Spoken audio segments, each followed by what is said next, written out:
आप देख रहे हैं वक्त का संदेश और मैं हूं आपके साथ हर्षिता। नव वर्ष 2026 के अवसर पर बाबा उमाकांत जी महाराज ने दिया बड़ा संदेश। 2026 का समय अच्छा नहीं है, इसमें विनाशकारी लीलाएं होंगी। बाबा उमाकांत जी महाराज ने छोटे छोटे देशों से प्रार्थना की है कि वे लड़ाई की आग में ना पड़े और प्रेम से सब काम करें। उन्होंने कहा कि एक दूसरे को दुश्मन मत बनाओ। बाबा उमाकांत जी महाराज ने कहा कि केवल देश को ही नहीं बल्कि विदेशों के जिम्मेदार लोग भी अगर सलाह मांगेंगे तो उनके लिए भी गुरु की दया से सलाह दी जाएगी। आप भी सुनिए 2026 का समय कैसा होगा स्वयं गुरु महाराज जी के श्रीमुख से। आप ये समझो कि ये महीना तो ऐसे जाएगा, फरवरी में भी घटनाएं शुरू होंगी, मार्च यानी अप्रैल में तो अप्रैल मई लगने से पहले पहले आप ये समझ लो प्रेमियों कि दरारें पड़ने लगेंगी।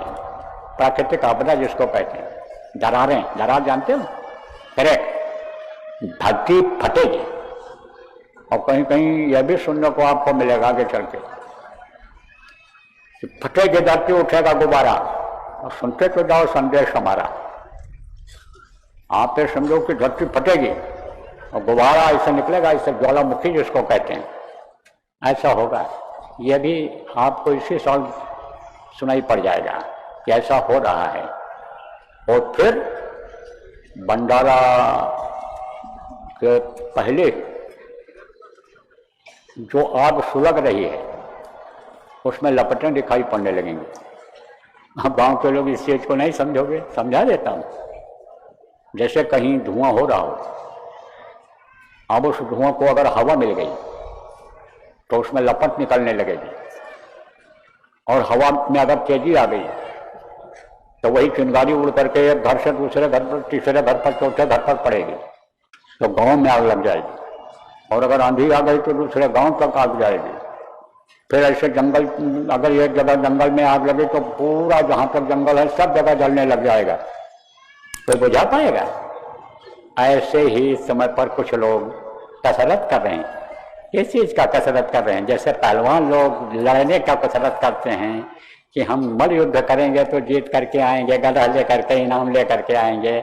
ऐसे ही मारने, काटने, लूटने के लिए लोग इनाम चाहते हैं, नाम चाहते हैं, वो लोग तैयारी कर रहे हैं विश्व के देश।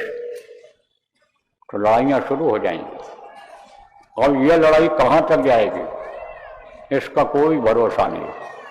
इससे ये धार्मिक देश, भारत देश भी प्रभावित हो सकता है। अब आप ये समझो बहुत दूर तक आग जा सकती है।